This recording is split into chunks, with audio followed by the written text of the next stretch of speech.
Mais je tiens d'abord à remercier M. Duchemin et puis les organisateurs de m'avoir invité à cette matinée sur la méthanisation.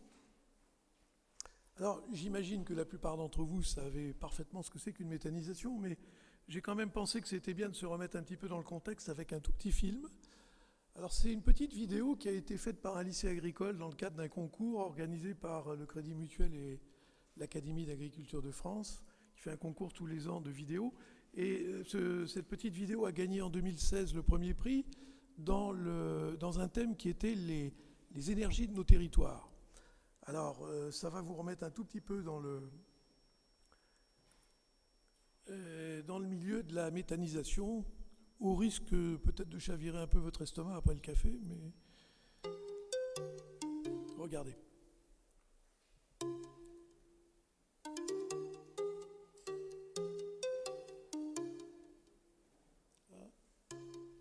Ça va pas démarrer, là. Attendez. Ça n'a pas l'air de bouger. Du coup, j'ai la musique, j'ai pas l'image.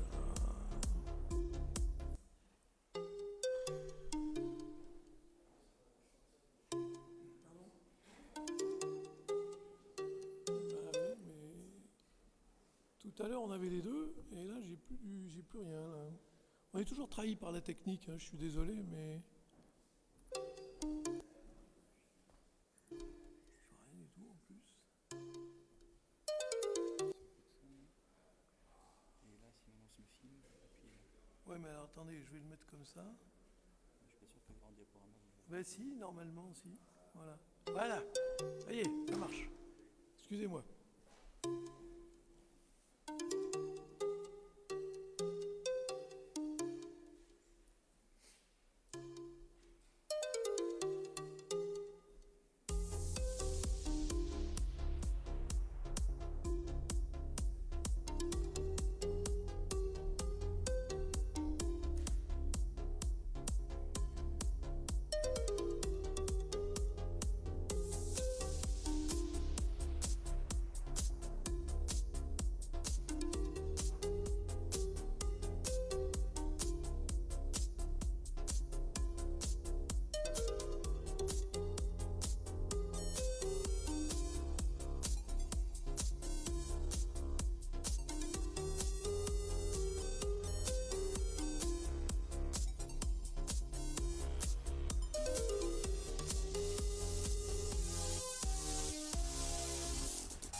Voilà, alors c'est court, mais c'est pédagogique. Ça explique bien les choses. Attendez, voilà. Je vais y arriver. Je suis navré, hein, mais... Voilà. Alors, cette petite vidéo est très courte, mais elle nous dit un certain nombre de choses. Elle dit d'abord que la méthanisation répond bien aux deux objectifs principaux. C'est qu'elle permet d'apporter une solution alternative au traitement des déchets organiques qui proviennent de la biomasse, et elle constitue aussi une source d'énergie renouvelable. Alors certes, encore très modeste, mais ça permet quand même de substituer de l'énergie renouvelable à des produits fossiles, de contribuer à diminuer les gaz à effet de serre dans l'atmosphère et, de façon très modeste, à améliorer l'indépendance énergétique de la France.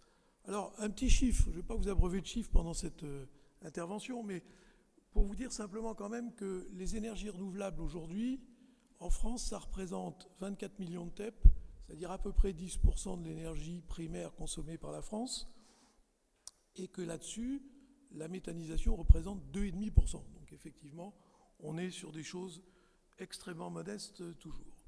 Alors sur un plan agricole, elle permet la pérennisation de l'activité principale agricole par l'apport d'un revenu stable indépendant des cycles agricoles.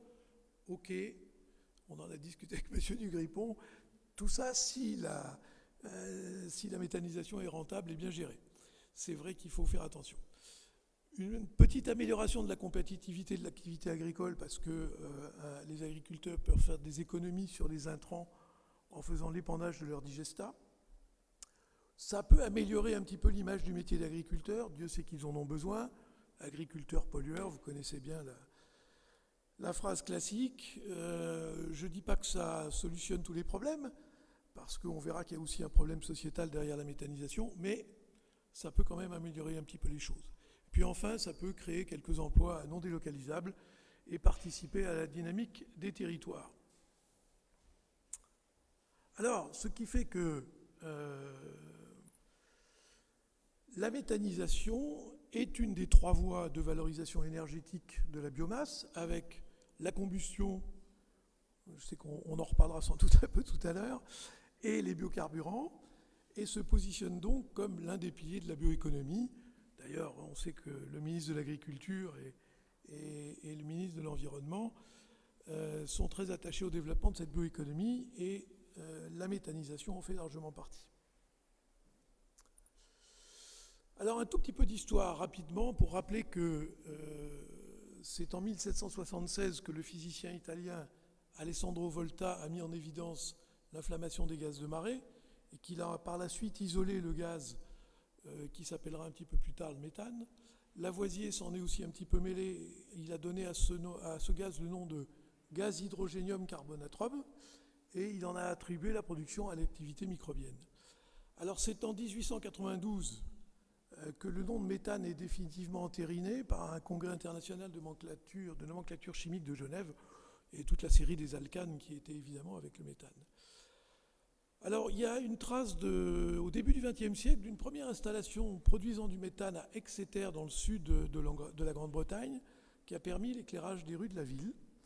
Et puis des développements modernes en tout cas un peu plus récents, milieu du XXe siècle, qui sont attribués à un ingénieur civil allemand spécialisé dans le traitement des eaux usées, qui s'appelle Karl Imhoff, et à 2 professeurs de l'école d'agriculture d'Alger, qui sont Marcel Isman et Léon Dusselier, qui avaient fait une installation de méthanisation dans cette école et qui ont travaillé sur ce sujet pendant de nombreuses années. Alors à noter que dès 1994, la ville de Lille a fait une expérimentation de bus marchant au biogaz dans la ville. Je ne sais pas d'ailleurs aujourd'hui s'ils sont toujours là. Alors, le démarrage de la filière française a été un peu compliqué, pour ne pas dire qu'elle l'est toujours d'ailleurs, mais les premiers méthaniseurs, on les voit chez les industriels dans les années 70. Pourquoi ? Parce que dans les industries agroalimentaires, il y a beaucoup de déchets, et plutôt que d'envoyer faire des traitements de déchets à l'extérieur, ce qui était coûteux à l'époque, on préférait les faire en interne, récupérer de la chaleur et améliorer le bilan énergétique de l'usine. Donc ça se fait assez, pas partout, mais des grandes usines comme les amidonneries, les sucreries, etc. On peut avoir trouvé dans ces années-là le développement de méthanisation interne aux usines. Alors, en 2000, on voit très nettement qu'il y a une augmentation de la pression réglementaire sur les producteurs de déchets et les stockeurs de déchets organiques, qui a conduit l'État à mettre en place les premiers tarifs de rachat d'électricité. Sur de la méthanisation, c'était en 2001. Ils ont été très vite revalorisés en 2006 parce qu'ils étaient d'une telle faiblesse que ça n'a rien déclenché du tout. Et en fait, en 2006, ça n'a toujours pas déclenché grand-chose. Et il a fallu vraiment attendre 2009, la directive européenne sur les énergies renouvelables, pour que la France s'engage à réduire de 20% les émissions de gaz à effet de serre d'ici à 2020 par rapport au niveau de 1990, qui était le protocole de Kyoto, et puis d'atteindre 23% d'énergie renouvelable dans la consommation énergétique totale d'ici à 2030. Alors, ces engagements qui sont relativement forts quand même, ont été suivis par la mise en place d'un certain nombre de plans. Alors, en 2009, il y a eu le plan de performance énergétique des exploitations agricoles, directement découlant de la directive européenne. 2010, un plan national d'action en faveur des énergies renouvelables. Et en 2013, c'est M. Le Foll qui a fait un plan EMAA, énergie, méthanisation, autonomie azote, avec l'idée de développer au moins 1000 méthaniseurs à l'horizon 2020. Alors, vous allez voir tout à l'heure qu'on n'y est pas tout à fait, que c'est pas sûr qu'on y soit, mais on s'en rapproche doucement. Alors, ce qu'on peut noter ensuite, c'est qu'en 2011, il y a eu enfin l'autorisation d'injecter du biométhane dans le réseau gazier. Au passage, les gaziers se sont fait un petit peu tirer l'oreille pendant un certain temps. Et en 2015, on arrive à la loi de transition énergétique. La France décide d'accroître ses objectifs en demandant toujours de réduire de 20% les gaz à effet de serre à l'horizon 2020, mais de 30% à 2030, par rapport toujours au niveau de 90, et enfin d'atteindre en 2030 une proportion de 32%. Donc on passe de 23 à 32% d'énergie renouvelable dans le mix énergétique de la consommation nationale. Alors vous allez voir que ce n'est pas fini, puisque est actuellement en discussion à Bruxelles une nouvelle directive ENR, énergie renouvelable, pour remplacer celle de 2009, et qui, elle, alors revient sur le problème des biocarburants, etc., mais en plus demande aux États membres d'atteindre 35% d'énergie renouvelable à l'horizon 2030. Alors c'est une directive, elle est plus ou moins suivie par les États membres, évidemment, mais ça dépend après de décisions politiques. Alors, quelles sont les filières en France qui produisent du biogaz ? Eh bien, il y en a plusieurs, et ceci à travers deux grandes voies. La première voie, c'est la voie des décharges, qu'on appelle des ISDND, installations de stockage des déchets non dangereux, qui produisent naturellement du méthane sans faire appel à un digesteur, un réacteur, un fermenteur, appelez ça, on verra qu'on peut l'appeler comme on veut. Alors qu'est-ce que c'est qu'une ISDND ? C'est un site d'enfouissement de déchets en général ménagers dans des conditions optimales quand même de sécurité pour l'environnement. C'est fait avec des bâches, etc. Et on y récupère deux choses, des jus polluants qui sont des lixiviats et bien entendu du biogaz par fermentation des déchets organiques qui sont enfouis. Et donc le méthane récupéré provient exactement comme d'un marécage, d'un processus tout à fait naturel. Alors ensuite, on a une deuxième grande voie, c'est toutes les installations qui disposent d'un méthaniseur ou d'un fermenteur. Et on y trouve la méthanisation des ordures ménagères. Je ne sais pas si on voit ma flèche là. On voit ou on ne voit pas ma flèche là ? On ne voit pas ? Si, on la voit. Bon. Méthanisation des ordures ménagères, la méthanisation des boues de stations d'épuration, la méthanisation des déchets industriels, on en a dit un mot tout à l'heure, et la méthanisation agricole dans laquelle on regroupe généralement les petites installations agricoles, les moyens collectifs, c'est-à-dire les regroupements d'agriculteurs qui font des installations un tout petit peu plus grosses qu'une simple ferme, et des installations territoriales qui sont assez fréquemment proposées par des coopératives agricoles. Alors, comment valoriser ce biogaz qui vient de toutes ces filières ? Eh bien, la solution la plus classique, celle qu'on trouve le plus fréquemment, c'est la valorisation par cogénération. Alors, le gaz produit par alimenter un moteur à gaz ou un moteur, ce qu'on appelle dual fuel, qui entraîne une génératrice, donc un alternateur, et le processus conduit à une production d'électricité et de chaleur. L'électricité peut être ou utilisée en interne, ou beaucoup plus régulièrement et normalement vendue à EDF. Donc il y a un raccordement sur le réseau. Et quant à la chaleur, il faut essayer de la valoriser au mieux parce qu'elle est en termes de wattheure, on va dire, plus importante que la partie électrique. Donc si on ne la valorise pas, on perd évidemment sur le plan économique. Alors c'est pas toujours facile, on verra tout à l'heure que c'est pas forcément simple d'utiliser la chaleur parce qu'il faut avoir un voisin qui veut bien vous l'acheter ou des moyens de s'en servir. Alors la chaleur seule, elle est surtout utilisée chez les industriels qui eux, on l'a dit tout à l'heure, utilisent ça pour équilibrer ou améliorer leur bilan économique, énergétique et économique à l'intérieur de leurs usines. Et puis l'électricité seule, c'est souvent les décharges, parce que les décharges, elles sont dans des environnements un peu perdus, et elles n'ont pas souvent la facilité pour utiliser la chaleur. Alors la deuxième solution qui est en train de se développer de façon importante, c'est l'injection du biométhane dans le réseau gazier. Alors, c'est une étape un peu différente parce que là, le biogaz est composé de, on va dire, 50 à 60% de méthane, mais il y a beaucoup d'autres choses dans le biogaz. Il y a notamment du CO2, du soufre sous forme d'H2S, ce qu'on appelle des siloxanes, qui sont des dérivés de silicone, des composés azotés, etc., etc.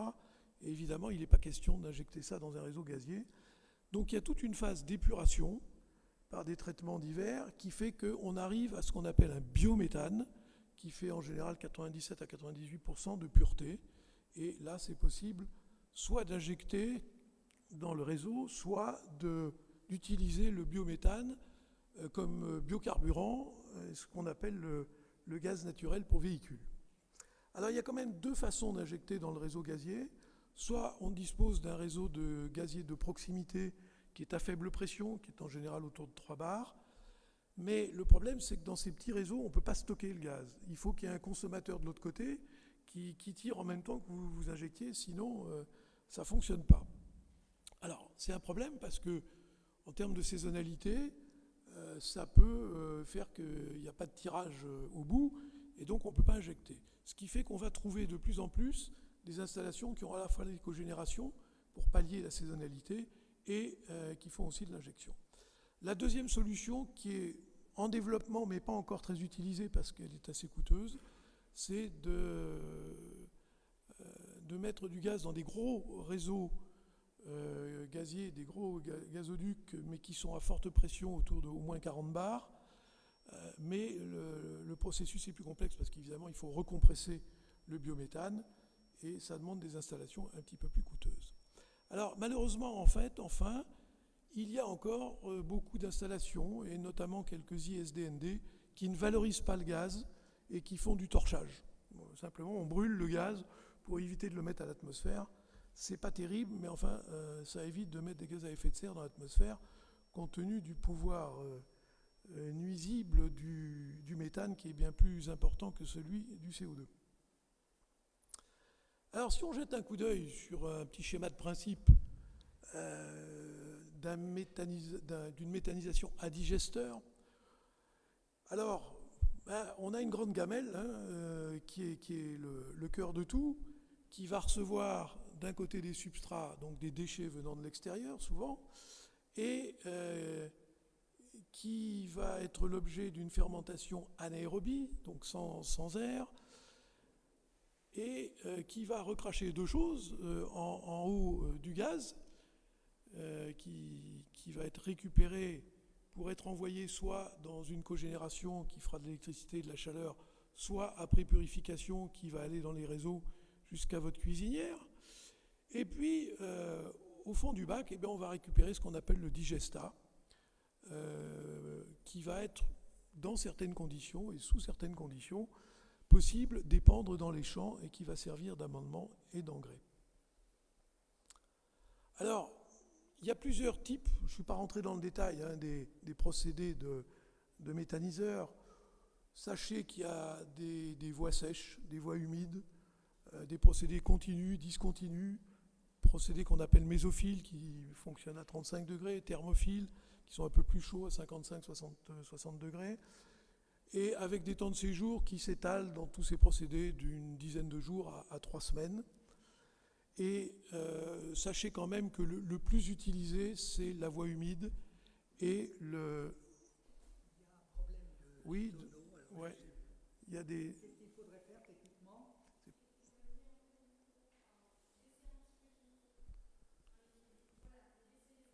Je parle trop près, c'est ça? Les baisser? Ah oui, d'accord. Pardonnez-moi, oui, j'ai entendu le retour, là, mais je ne savais pas ce qu'il fallait faire. Alors, je ne sais plus ce que je vous disais, d'ailleurs, mais c'est pas grave. Ah oui, j'étais dans les procédés, et donc j'en étais au temps de séjour de 10 jours à 3 semaines, mais ce que je vous disais, c'est que le plus utilisé, quand même, c'est le procédé voie humide et mésophile. Alors, dans son principe, technologie de fermentation n'a rien d'extrêmement complexe, sinon qu'une fermentation avec des micro-organismes, c'est toujours difficile à conduire, et la plupart des gens qui ont fait des méthanisations ont souvent eu du mal à faire leur apprentissage et à bien conduire leur fermentation. Ça prend souvent un peu de temps, ça peut prendre plusieurs mois dans des installations de méthanisation. Alors, c'est un procédé anaérobique, mais endothermique, donc il faut maintenir la gamelle en température, et pour cela, on utilise une partie de la chaleur qui vient du process, et ça permet de maintenir et de bien garder la température nécessaire à la fermentation. Alors, donc, en dehors de la technologie, qui est relativement simple dans son principe, on va voir que dans ce petit schéma, il y a des choses qui nous montrent qu'il va y avoir des freins au développement de la méthanisation. Et le premier, ça va être l'histoire des substrats. On va y revenir tout à l'heure. Le deuxième, ça va être le digestat. Et puis vous verrez après qu'il y a aussi des freins économiques, des problèmes de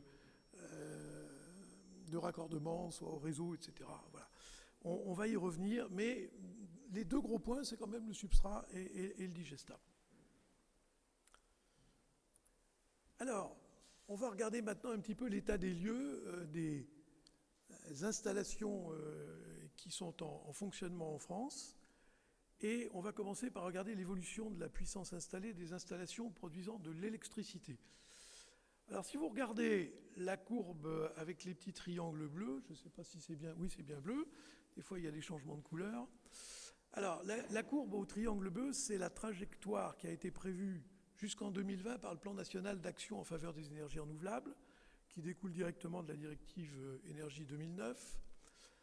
Si on regarde la courbe du haut, qui est vert foncé, c'est l'évolution de la puissance totale électrique installée depuis 2008 jusqu'à 2017, on voit la courbe, et puis des projections qui vont un peu plus loin. Alors, on va voir tout à l'heure que cette courbe marque un léger infléchissement, et on va voir pourquoi. Si on regarde celle du bas, la courbe du bas en vert clair, c'est la courbe de production d'électricité par les installations à digesteur, donc à méthaniseur. Alors, cette courbe, on y voit des points qui sont donnés par la programmation pluriannuelle de l'énergie, c'est ce qu'on appelle le PPE, qui avait prévu un premier objectif de puissance installée à 2018, qui est ici ce point de 137 MW. Et vous allez voir que je pense qu'on va l'atteindre facilement en 2018. Et puis avec deux hypothèses hautes et basses à 2023, avec une hypothèse haute à 237 MW installés. Alors attention, je dis bien que pour les installations à méthaniseur. Je ne sais pas si on les atteindra en 2023, mais 2018, ça doit être faisable. Alors entre les deux courbes, c'est quoi ? Eh bien, entre les deux courbes, c'est ce qui est produit par les décharges ISDND qui font de l'électricité.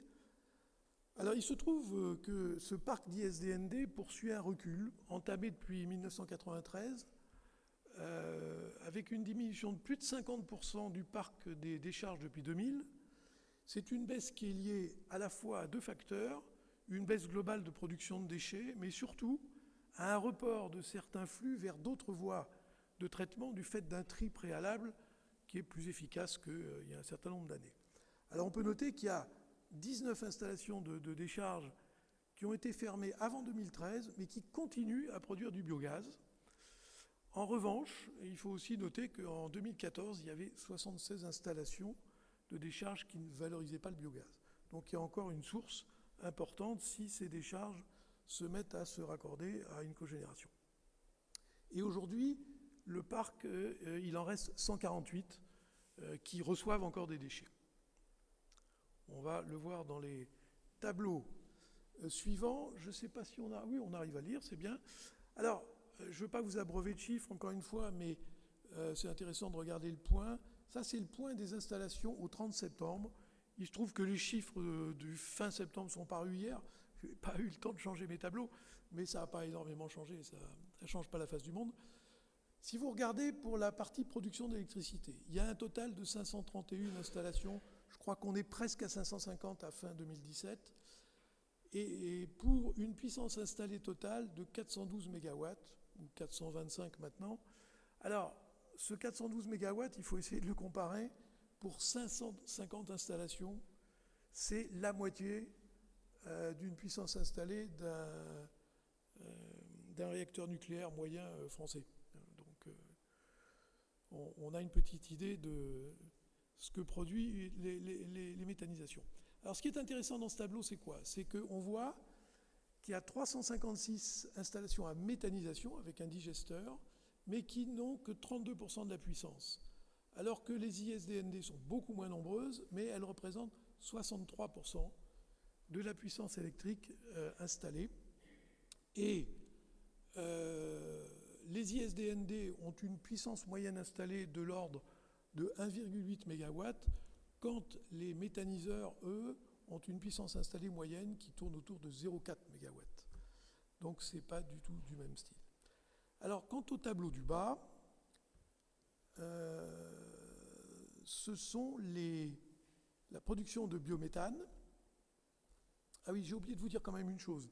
La production d'électricité totale de 2017 s'est élevée à 1,9 TWh, en augmentation quand même de 4% par rapport à celle de 2016. Alors, biométhane, c'est le tableau du bas. Vous voyez qu'il y a beaucoup moins d'installations qui injectent dans le réseau gazier que l'électricité. La plupart, c'est des méthaniseurs. Il y en a 30 sur 38 à fin septembre. Elles sont 40. Il y en a 6 de plus, je crois, à fin 2017. Donc ça doit être 44. Alors, la capacité maximale de production de toutes ces installations, c'est 574 gigawatts-heure par an.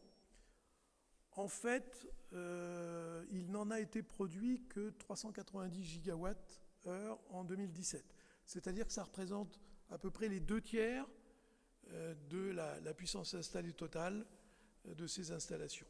Mais c'est quand même ces installations qui montent beaucoup en puissance aujourd'hui, et on va le revoir tout à l'heure.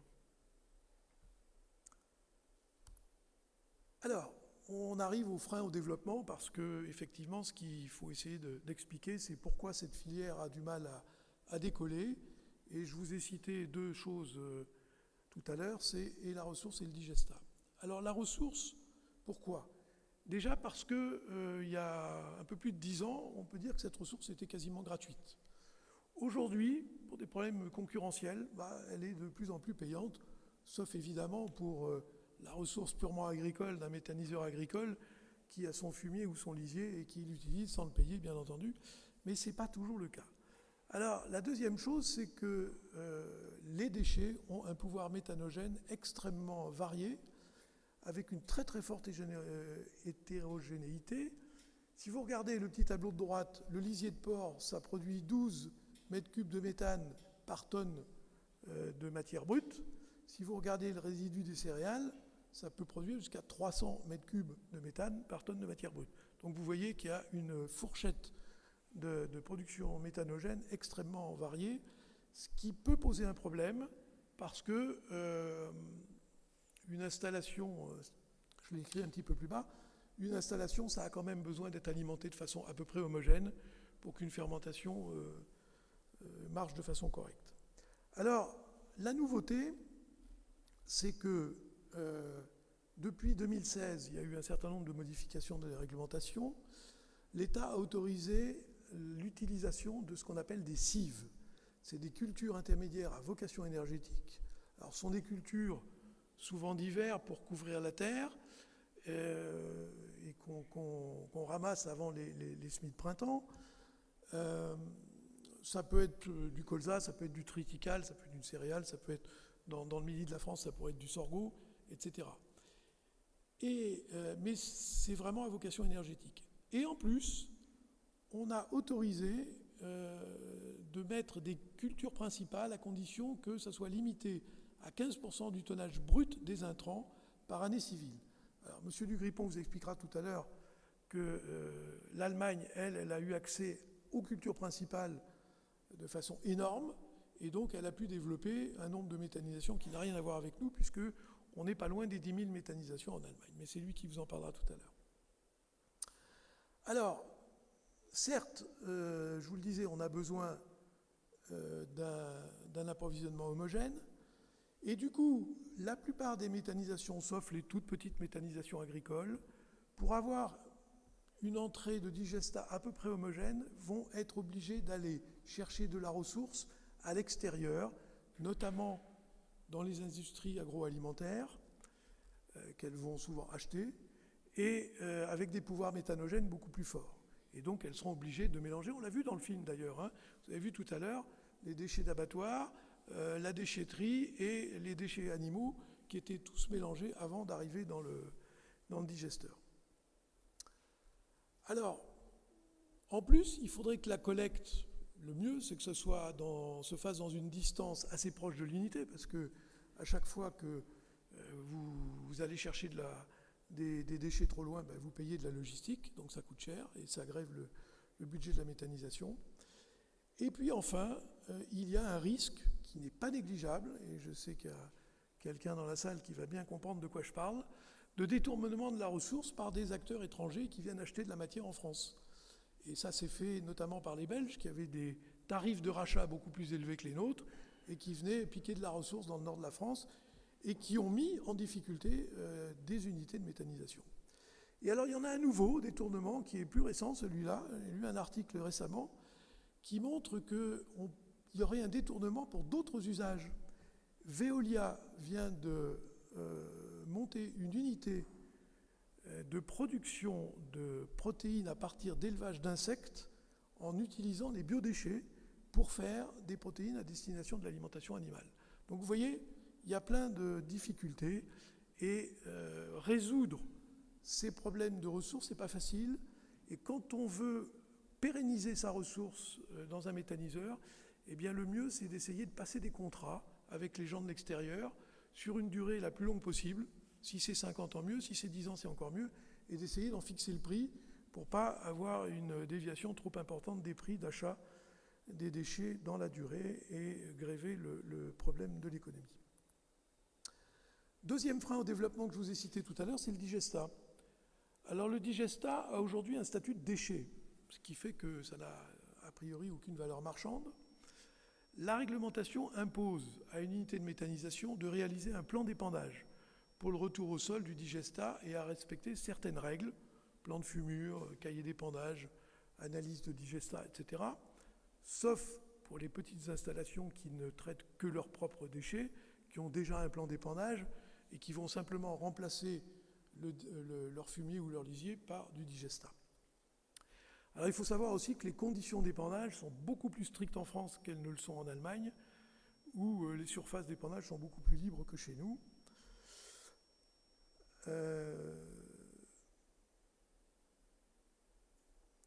Donc, autre problème qui peut arriver également, c'est que certaines installations se fassent dans des zones où on est déjà en excellence structurelle d'épandage. Donc le problème, ça va être de trouver des surfaces d'épandage plus loin, donc problème de logistique, problème de coût. Monsieur Duchemin me disait tout à l'heure qu'il a visité une installation qui a vendu du digestat dans des pays étrangers. C'est peut-être pas vous, c'est peut-être quelqu'un d'autre, c'est pas vous, c'est quelqu'un d'autre qui me disait ça, mais effectivement, ça arrive de faire qu'on vend du digestat très loin. Bon, coût logistique important. Alors, il y a des manières de s'en sortir. Autres, ça serait de pouvoir passer d'un statut de déchet à un statut de produit. Alors, il y a plusieurs solutions explorées. Une des solutions, c'est de sécher le digestat avec la chaleur des installations. C'est des idées qui ont été beaucoup lancées par des coopératives qui ont voulu monter des installations territoriales, de manière à fabriquer un engrais normé et le revendre aux adhérents de la coopérative en tant qu'engrais. Mais il faut savoir que la normalisation est assez complexe à obtenir et elle demande des contraintes, sachant qu'on part de produits extrêmement variés. Donc pour dire qu'on a un produit stable à la sortie, ce n'est pas complètement évident. Deux autres possibilités, c'est le compostage. Mais là encore, on peut rentrer le digestat dans un compost, mais il faut, sous certaines conditions, que ça rentre dans une norme AFNOR bien définie. Et puis, il y a encore une autre solution, ça serait d'homologuer le produit. Et là, ça devient encore plus compliqué parce qu'il faut déposer un dossier d'homologation à l'ANSES, l'Agence nationale pour la sécurité de l'environnement et alimentaire. C'est des dossiers qui demandent souvent 12 à 18 mois et qui coûtent plusieurs dizaines de milliers d'euros. Donc, ce n'est pas toujours simple. Voilà, donc difficultés autour du digestat. Après, on a des aspects économiques qui viennent aussi poser un certain nombre de problèmes. Il est évident que, comme toute installation industrielle, les petites installations coûtent plus cher que les grosses installations. Et on peut rajouter à cela que quand vous raccordez une installation, quelle que soit sa taille, le coût de raccordement, il est essentiellement lié à l'éloignement entre le poste où vous allez mettre l'électricité ou le gaz et l'installation elle-même. Donc plus c'est loin, plus ça coûte cher. Et ce n'est pas proportionnel à la taille de l'installation. Donc ça peut gréver beaucoup. Nouveauté, M. Hulot a annoncé, je dis bien annoncé parce que je crois qu'il y a eu un décret plus tard, mais en septembre 2017, qu'il était prêt à prendre en charge jusqu'à 40% du coût de raccordement pour faciliter l'accès au raccordement gazier ou électrique. Je ne sais pas si ce truc s'est déjà mis en route, mais enfin, il y a une promesse en tout cas là-dessus.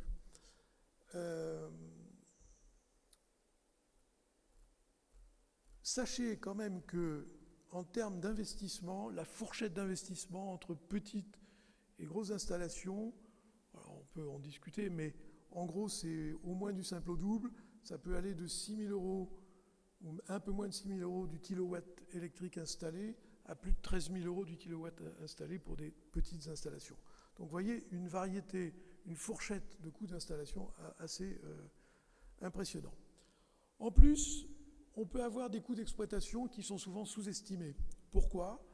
Parce que comme l'investissement coûte cher, beaucoup de gens qui font des installations de méthanisation, ils n'ont pas beaucoup de sous, ils tirent un peu sur l'investissement, et puis après, c'est toujours pareil, ça se retrouve dans le fonctionnement qui est plus ou moins bon, et on a des coûts d'exploitation qui deviennent bien supérieurs à ceux qu'on avait prévus dans le business plan. Ce n'est pas original, mais ça existe assez fréquemment. Alors, quels sont les tarifs de rachat ? Là, je vais vous donner des fourchettes, parce qu'il y a plein de détails, mais ce n'est pas l'objet. Ils ont été vraiment améliorés en 2016, après la loi de transition énergétique. Ils sont toujours insuffisants, c'est ce que disent tous les installateurs, mais ça c'est logique. En termes d'électricité, ils évoluent entre 15 et 22 centimes du kilowattheure selon la taille de l'installation. Alors il y a des primes associées qui sont de l'ordre de quelques centimes de plus. Voilà pour l'électricité. Et quant au biométhane, alors ça dépend aussi de la taille de l'installation, hein, si c'est inférieur à 80 kW ou si c'est supérieur, etc. Et pour les très grosses installations, on est dans des processus d'appel d'offres. Pour le biométhane injecté, on est dans une fourchette de 4,5 à 12,5 centimes du kilowattheure, selon la nature et la taille des installations, et éventuellement des primes associées. Alors, amélioration des conditions aussi de tarification, c'est que au départ, on avait des contrats avec EDF qui étaient de 15 ans. Je pense que c'est la même chose avec les gaziers. Et dans la réglementation récente, on est passé de 15 à 20 ans, avec un plafond à 140 000 heures, ce qui est à peu près 17 à 18 ans pour une unité qui fonctionne bien. Donc, garantie de rachat du produit final par soit GRDF, soit EDF. Alors, si vous connaissez un peu le prix que vous payez votre électricité ou votre gaz à la maison, eh ben, vous verrez qu'en électricité, on est en gros à coût de serpe à 2 fois le prix de ce que vous payez votre kilowattheure. Et en termes de gaz, eh ben, vous êtes entre 3 et 4 fois ce que vous payez votre gaz pour votre cuisinière. Alors pour finir, encore une difficulté économique qui vient gréver le budget, on en a déjà un petit peu parlé tout à l'heure, c'est la difficulté de trouver un débouché pour la chaleur produite. Alors l'idéal, c'est si vous avez une petite installation d'agroalimentaire qui a besoin de vapeur à côté de vous, alors ça c'est génial, vous branchez un tuyau et puis vous lui envoyez de la chaleur, mais ça c'est malheureusement pas très souvent le cas, et donc les installations sont toujours à la recherche de possibilités pour utiliser leur chaleur. L'installation qu'a visité M. Duchemin récemment a trouvé le moyen d'utiliser sa chaleur pour faire du séchage de produits agricoles. Donc elle propose des prestations de séchage aux agriculteurs alentours, ce qui n'est pas sot du tout. Alors, dernier frein, qui ne sont pas négligeables non plus, la complexité du processus administratif. Alors comme je vous l'ai dit, ça a été relativement amélioré à partir de 2015 et 2016. Il faut savoir qu'il y a des installations qui ont mis 9 à 10 ans pour aboutir, pour arriver à démarrer. Aujourd'hui, quand même, un certain nombre de processus ont été améliorés. Demande d'autorisation unique, relèvement des seuils d'ICPE, ça c'est ce qu'on appelle les installations classées pour la protection de l'environnement. Si vous êtes inférieur à 50 tonnes jour de déchets traités, vous étiez obligé d'avoir une autorisation, c'est passé de 50 à 60 tonnes jour. On va dire qu'aujourd'hui, on est entre 3 et 4 ans pour qu'un projet aboutisse entre le démarrage des études et le démarrage de l'installation. C'est encore long, mais ça s'est quand même un peu amélioré. Le problème, c'est que il y a des régions, toutes les directions régionales des pouvoirs publics réagissent pas toujours de la même façon et c'est pas toujours évident. Ensuite, on a vu que le coût d'investissement pouvait être important et ceux qui vont faire des méthanisations vont évidemment aller chercher des sous à l'extérieur, soit sous forme de subventions. Alors il faut savoir qu'il y a 10 ans, les subventions pouvaient atteindre jusqu'à 30%. Aujourd'hui, elles ont largement baissé. Elles sont plutôt de l'ordre de 15%, quand tout va bien. Alors auprès de qui on va chercher ces subventions ? Eh bien, les collectivités territoriales, l'ADEME, le Fonds Chaleur, le FEDER, le Fonds européen de développement régional, etc., mais aussi auprès des banquiers. Et alors vous pensez bien que ces gens-là, ils ne vont pas vous passer de l'argent sans avoir regardé à fond tous les paramètres qui risquent de faire dévier l'économie du système. Et pour avoir regardé un peu ces problèmes-là avec le Crédit Mutuel, je peux vous dire qu'ils sont très très attachés à ce que les choses soient carrées pour essayer de ne pas arriver à un certain nombre de catastrophes, notamment dans des toutes petites installations chez des agriculteurs qui font ça tout seuls. Alors, une difficulté récente qui m'est venue aux oreilles il y a assez peu de temps, c'est que de plus en plus, les gens qui ont des installations de méthanisation ont du mal à trouver des assureurs, notamment en perte d'exploitation, que les tarifs sont en train d'augmenter sérieusement. Alors pourquoi ? Vraisemblablement parce qu'il y a beaucoup de méthanisations qui sont en rupture de déchets à un moment donné et du coup qui ont des pertes d'exploitation non négligeables. Et de ce fait, les gens augmentent leurs primes d'assurance et ils augmentent les délais de carence, à savoir, au lieu de 2 jours de perte d'exploitation, on commence à payer au bout de 7 ou 8. Et enfin, et pas la moindre, méconnaissance de la méthanisation par le grand public, qui fait qu'il faut être extrêmement explicite, faire des réunions. C'est un problème sociétal. Les gens ne savent pas ce que c'est que la méthanisation. Et du coup, j'ai bientôt fini, monsieur Duchemin. Je passe en disant simplement que tous les espoirs sont permis. Beaucoup de projets en cours d'étude, 200 en cogénération, plus de 300 en biométhane, des projets de recherche lancés par l'ADEME et l'INRA, une relance du plan bioéconomique et des fonds de prêt lancés par M. Macron récemment. M. Lecornu lance récemment un groupe de réflexion pour voir comment on peut atteindre la loi de transition énergétique sur le 10% de gaz renouvelable dans la consommation française à l'horizon 2030, mais des réticences importantes de la Direction générale de l'énergie sur le mix énergétique et surtout de Bercy sur le coût des énergies renouvelables.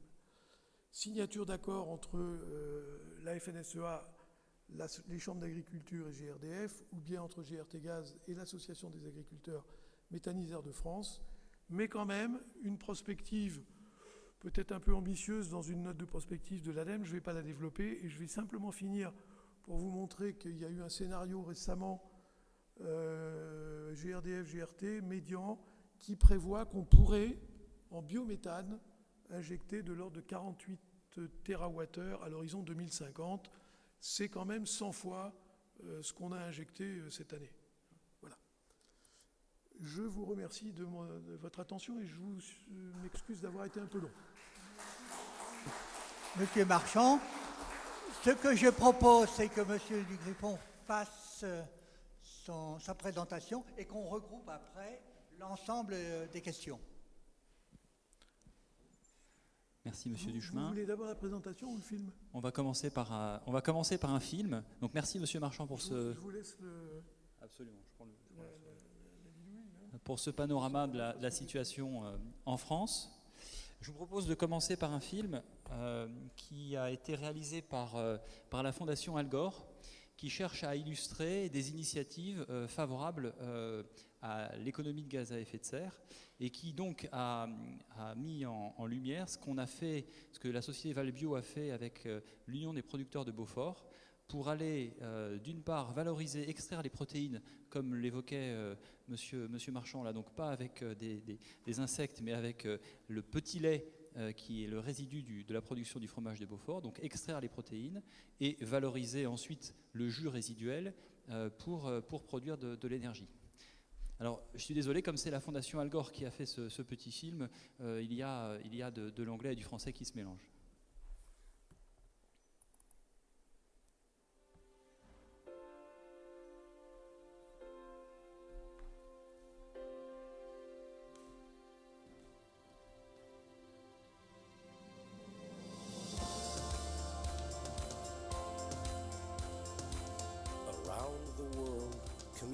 Are embracing clean and healthy solutions to fight the climate crisis. With a global agreement now in place, the time for action is now.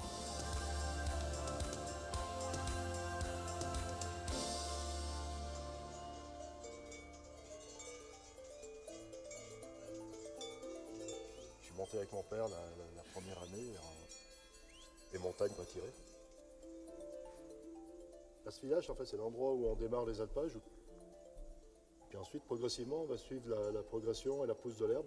Et on va monter par étapes avec le troupeau et avec des machines à traire mobiles.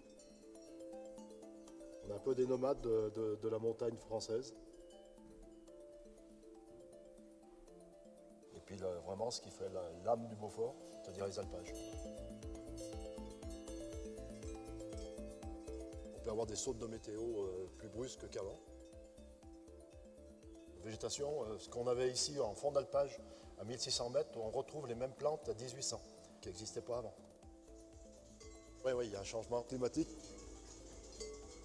On peut trouver tout plein d'arômes suivant la végétation qu'on va trouver. Et c'est ce qui fait que le Beaufort a ce goût si particulier. Vous êtes ici à la coopérative laitière du Beaufortin. On fait du Beaufort à partir d'un lait cru et entier qu'on va collecter directement chez nos producteurs. Tous les matins.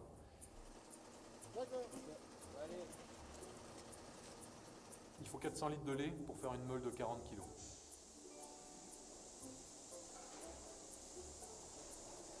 Alors tout le reste, c'est du lactosérum. Et on avait déjà une problématique de valorisation du lactosérum. Ça a beau être 95% d'eau, c'est aussi très polluant. On ne peut pas le rejeter tel quel dans le milieu. Il fallait payer pour le faire enlever. Donc il fallait le traiter. Et à l'époque, j'avais rencontré François Decker, disant ce coproduit, il faut essayer de le valoriser et ce sera de faire de la méthanisation. On parlait à l'époque de mettre des petits méthaniseurs dans les ateliers de transformation. Donc vous avez deux réacteurs ici qui sont derrière moi, là, sur ma droite. Et deux grandes piscines dans lesquelles on a un élevage de bactéries spécifiques. Donc notre lactose, c'est leur nourriture, et elles vont le transformer en biogaz. Je suis Clémentine, je suis technicienne de laboratoire et je travaille pour l'Union des producteurs de Beaufort. On récupère tous les déchets liés au fromage Beaufort. Je peux aller chercher mon pot de granules en bas, comme ça je vous montre. On voit bien l'ensemble des bactéries. Si je les ai récupérées ce matin pour vous montrer, si je les secoue, on voit des petites bulles s'échapper, donc c'est qu'elles ont continué à produire du gaz. Ce biogaz entraîne une génératrice et va produire une énergie renouvelable qui va être revalorisée sur l'usine et revendue au réseau.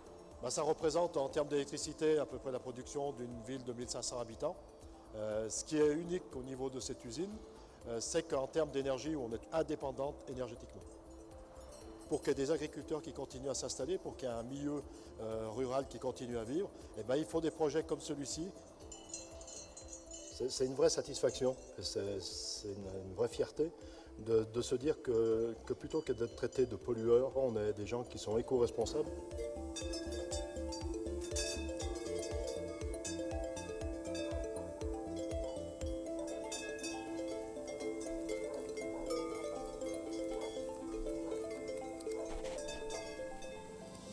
Innovators are hard at work. We can make climate action a reality.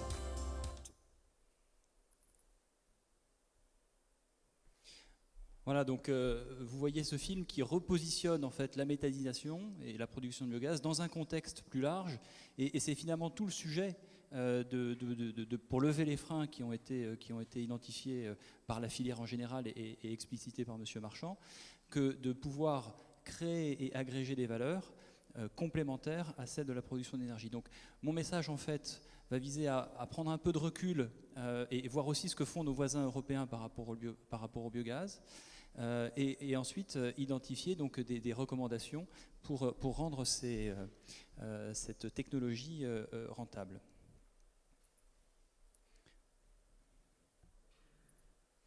Alors, une première image qui vise en fait à montrer une situation paradoxale. Situation paradoxale, on voit sur la droite, j'ai pris quelques articles de journaux récents, et puis M. Marchand le mentionnait, Emmanuel Macron a reçu les jeunes agriculteurs à l'Élysée il y a quelques jours pour leur annoncer la création d'un fonds de garantie de 100 millions d'euros. Le groupe de travail est en train aussi de proposer un certain nombre de solutions, et donc on n'a jamais autant parlé de méthanisation et de biogaz dans la presse qu'en ce moment. Pourtant, on le voyait sur la courbe française, mais c'est vrai aussi si on regarde cette courbe du développement de la méthanisation en Europe. Donc c'est une statistique qui est faite par l'Association européenne du biogaz. On voit une progression régulière sur les 5-6 dernières années et un tassement de la courbe depuis 2 ans. Et donc on a quand même cette situation paradoxale qui est que d'une part, on n'en a jamais autant parlé. Ça nous paraît très, très accessible et facile, la solution à tout un tas de difficultés. Valorisation des déchets, revalorisation du monde agricole, production d'énergie verte, et pour autant, les chiffres montrent que ça stagne. Alors, je pense que c'est intéressant de revenir sur, ou d'expliciter le cas allemand, parce qu'en réalité, cette courbe européenne, qui est proche d'ailleurs de la courbe française, elle est très très fortement conditionnée par la réalité allemande. Les Allemands ont fait plus de 80% des méthaniseurs en Europe, et les Allemands sont dans une impasse. Le modèle allemand, quel est-il? Le modèle allemand, en fait, l'histoire c'est quoi? Donc vous êtes à la fin des années 90, la décision politique prise par Angela Merkel est de sortir du nucléaire. Et donc on va favoriser la production d'énergie verte. 3 solutions, photovoltaïque, éolien, biogaz, on y va. On met un tarif de rachat, si on est en centimes, à 25 centimes d'euros par kilowattheure. Et donc on construit des méthaniseurs, on en construit à peu près 1000 par an. La courbe que vous voyez à gauche, elle a été publiée par l'Institut de recherche allemand sur la biomasse, le DBFZ, en 2016, et elle montre que la révision de tarifs qui a eu lieu en 2014 conduira à l'arrêt de tous les méthaniseurs au rythme auquel ils se sont construits. C'est-à-dire que le méthaniseur est construit, il a son tarif de rachat pour 20 ans, et le nouveau tarif de rachat de 2014, qui est autour de 15 centimes du kilowattheure, ne permet même pas de renouveler la cogénération. Et donc, avec les tarifs actuels en Allemagne, on s'apprête à arrêter la méthanisation dans 15 ans. Pourquoi? Eh bien, c'est les courbes de droite qui nous expliquent ça. C'est que dans le même temps, le photovoltaïque, l'éolien aussi d'ailleurs, a vu ses coûts se réduire très fortement. Et très fortement, et surtout très régulièrement. En réalité, on est sur une loi qui ressemble à celle des ordinateurs.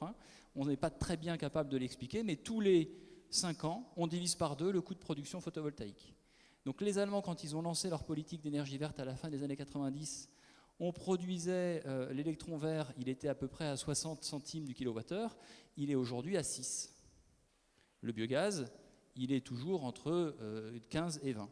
Donc vous avez un biogaz qui devient fortement non compétitif par rapport au photovoltaïque. Et donc les Allemands, à la fin des années 2010, ils ont fait un peu un bilan de ce qui avait été fait sur les 10 années précédentes, et ils ont dit le biogaz, ça suffit, il est aujourd'hui beaucoup plus cher que les autres technologies qu'on a à notre disposition pour faire de l'électricité verte. Donc ils ont baissé le tarif, ça a instantanément arrêté le développement du biogaz en Allemagne. Alors on va dire oui, mais il n'y a pas que l'électricité. Parce que le biogaz a un gros avantage par rapport au photovoltaïque et à l'éolien, c'est qu'il est quelque part stockable, et en tout cas, il est produit de façon régulière, en base. Les autres sont intermittents. Oui, mais depuis 3 ans, on a aussi le prix des batteries qui baisse, pas pour des raisons technologiques, mais pour des raisons d'industrialisation. Et donc, le coût global de l'électricité, y compris stockée, ne favorise pas le redécollage d'une production, d'une valorisation électrique pure du biogaz. Donc, ayons en tête cette problématique allemande, à laquelle d'ailleurs est venue s'ajouter, je dirais, des dérives. C'est-à-dire qu'à partir du moment où on a rémunéré l'agriculteur allemand pour aller faire le plus d'électricité possible, il a regardé les tableaux que M. Marchand nous a présentés. Et on a vu quoi? On a vu que si je mets du maïs, j'ai 20-50 fois plus de pouvoir méthanogène que si je prends du lisier. Donc j'ai mis du maïs dans les méthaniseurs. Et donc j'ai aujourd'hui 4 à 5% de la surface agricole allemande qui est utilisée pour produire des cultures qui vont être méthanisées. Donc, effet un peu pervers, dénoncé par des écologistes qui disent mais est-ce que c'est bien raisonnable, débat en tout cas ouvert, d'aller mobiliser des productions agricoles nobles pour aller produire de l'énergie? Je ne tranche pas le débat, en tout cas il se pose dans un contexte économique par ailleurs discuté. Ordre de grandeur quand même de ce que coûte le modèle allemand, parce que c'est intéressant d'avoir des chiffres en tête. Aujourd'hui, en Allemagne, on produit à peu près 40 TWh d'électricité par an, 20 fois plus qu'en France. 40 TWh d'électricité qui sont rachetés à 250 € du mégawattheure. Le prix de l'électron sur le marché, ou 25 centimes pour rester en kilowattheure, le prix de l'électron, il est autour de 30 € du mégawattheure, 3 centimes. Ça coûte 9 milliards d'euros par an, 9 milliards d'euros par an, aux contribuables, enfin aux consommateurs d'électricité allemands, et il faut après le répartir sur les particuliers, les industries, en tout cas ceux qui vont être capables de porter cette charge pour les énergies renouvelables. On a donné 9 milliards d'euros aux agriculteurs allemands pour aller faire de l'électricité verte. Et on continuera de le donner pour la durée du rachat, donc c'est pendant 20 ans. Alors, on peut être critique vis-à-vis du modèle allemand, mais comme la méthanisation en fait mobilise différents substrats, il n'y a pas de modèle unique et il n'y a pas de modèle évident. Et là encore, si on prend cette image qui est donnée par l'Association européenne du biogaz, on observe que les pays européens ont fait des choix qui sont très différents pour aller faire de la méthanisation. Avec globalement 3 familles. La famille, je dirais, un peu comme les Allemands, et c'est pareil en Italie ou au Danemark, où on dit on va faire de l'énergie verte. Danemark, c'est le premier pays en Europe qui produit l'énergie verte dans son mix énergétique. Donc l'objectif, c'est de faire l'énergie verte, d'accord, et la logique, c'est de mobiliser l'agriculture et de mobiliser des cultures énergétiques.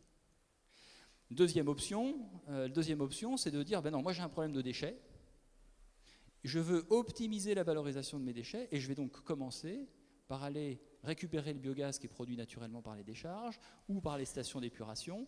Et donc là, on va avoir des acteurs comme la Grande-Bretagne, comme l'Espagne, comme la Suède, qui vont utiliser la méthanisation d'abord sur des centres historiques de traitement de déchets, que ce soit des déchets liquides ou des déchets solides.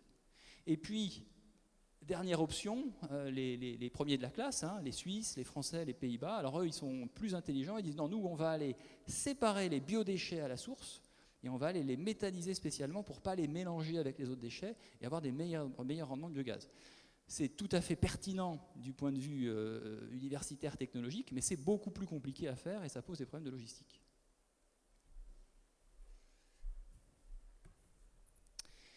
Alors, des images intéressantes. Alors d'abord des images pour un peu illustrer ce que sont en fait des installations de méthanisation. J'en ai mis 6 ici. Et en fait, ce que je veux illustrer, c'est qu'on voit apparaître en méthanisation, comme dans plein de sujets de société, la force de la décentralisation. Donc on avait d'abord en haut, et les 3 images du haut, donc on a une installation territoriale, Donc on va faire une grosse installation, on va avoir 10, 15, 20 camions par jour qui vont amener sur le site des déchets agricoles, éventuellement les résidus de l'abattoir d'à côté, le reste du marché qui s'est fini dimanche matin. On avait donc les décharges et on avait les stations d'épuration. De même qu'on a la transition énergétique qui fait qu'on a des installations décentralisées qui sont aujourd'hui très performantes en termes de rendement. De même que nos ordinateurs ne sont plus des ordinateurs centralisés, on a des petites machines très performantes. On voit arriver sur le traitement des déchets des solutions qui sont techniquement performantes, aidées par la digitalisation. C'est-à-dire qu'on est capable d'apporter à un fermier, on est capable d'apporter à l'Union des producteurs de Beaufort une solution technique avec un excellent rendement et en ayant le spécialiste de la méthanisation qui est sur son épaule parce qu'on a équipé le méthaniseur d'un certain nombre d'outils de pilotage à distance. Donc la digitalisation nous permet d'envisager de façon efficace, fiable, sûre, le traitement des déchets chez le client. Premier avantage logistique, j'ai plus besoin de transporter le déchet. Deuxième avantage économique dans le potentiel de réduction du coût, et on l'a vu, on a un enjeu de coût majeur sur la production du biogaz. Les grosses installations sont toujours des installations sur mesure. Tandis que si on va sur du décentralisé, on va être capable de faire des petites installations standardisées, containerisées, qu'on fabrique en usine, et là, on a devant nous un potentiel de réduction de coûts, donc d'amélioration de la compétitivité de ces solutions biogaz.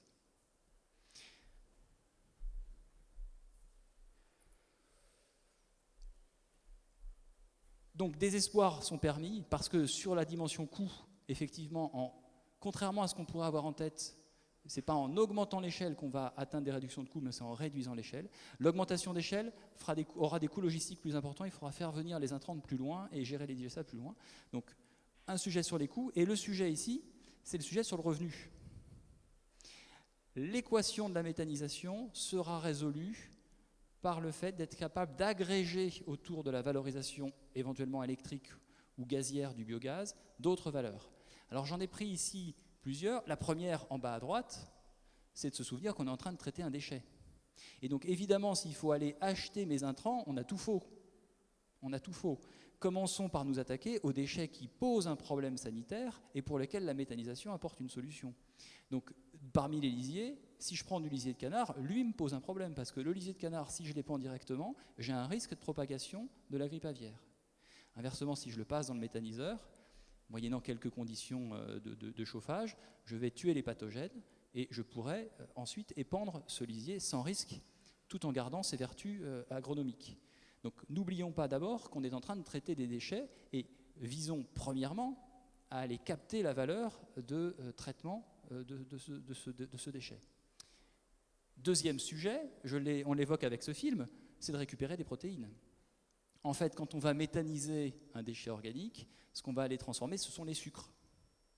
Mais dans le déchet organique, j'ai des protéines qui ont une valeur, on le connaît, le petit lait, la saucisse de Morteau, elle n'existerait pas si on ne donnait pas le petit lait aux cochons qui ont servi à faire la saucisse. Donc le premier concurrent du méthaniseur, c'est souvent le cochon, mais il n'y a pas que des cochons, et on peut, si on extrait bien les protéines, notamment les protéines du lait, en faire une alimentation de très forte qualité. La protéine sérique qui est extraite du petit lait, elle est 4 fois plus captée par l'organisme que la caséine qui est dans le fromage. Et donc c'est des compléments alimentaires excellents pour les sportifs, pour les personnes âgées, ça se vend 10 € le kilo.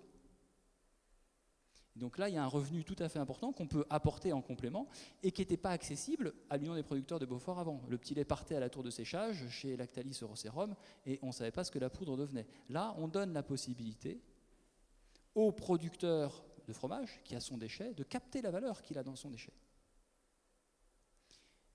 Le CO2, on l'a évoqué, il y a 40% du biogaz qui est du CO2. Et c'est un déchet. Oui et non, c'est du bio-CO2 qu'on est en train de faire là. Plutôt que de mettre dans du coca du CO2 que j'ai fait par réformage en cassant du CH4, pourquoi je ne vais pas aller récupérer le CO2 que j'ai dans mon méthaniseur? Je suis dans l'agricole, pourquoi je ne vais pas utiliser le CO2 qu'on met pour mettre dans la serre? C'est ce qu'on a fait la société Valbio avec Tamizier Environnement, donc qui produit des pommes. Et donc il a eu l'idée de dire, mais moi les pommes perdues, je vais les méthaniser. Et qu'est-ce que je vais faire de la chaleur? Je vais faire une serre. Et j'ai en plus le CO2 du méthaniseur qui me permet d'accroître le rendement de la production en l'occurrence, il a fait des mangues et on est sur les premières mangues bio en France. Les deux dernières images, alors celle en haut à gauche, elle vise à dire qu'il ne faut pas oublier que la méthanisation, c'est sans doute une des technologies qu'on a à notre disposition les plus efficaces pour réduire les émissions de gaz à effet de serre. Elle a 3 effets en fait. D'abord parce qu'on a du biométhane fatal qui de toute façon aurait été, rejeté à l'atmosphère. Donc au lieu qu'il soit rejeté de façon diffuse par les animaux, par les lisiers qui fermentent, etc., on le capte. Donc on réduit une émission fatale. Deuxièmement, quand on le capte, on le valorise en énergie. Donc on va aller substituer une énergie fossile par une énergie verte. Et puis troisième effet, c'est le digestat. On va aller utiliser un ferment, une solution pour enrichir nos terres qui sort du méthaniseur, au lieu d'être allé chercher des engrais chimiques. Donc troisième effet. Si on fait le calcul, c'est le graphe qui est en haut à gauche, en prenant une cogénération de 500 kW, ce qui est la moyenne de l'installation de méthanisation en France, en bleu, j'ai représenté le revenu que je vais générer cette cogénération en fonction du prix de revente de l'électricité. Alors là, je suis en euros par mégawattheure, donc il y a un facteur 100 par rapport au centime par kilowattheure, 1000 pardon.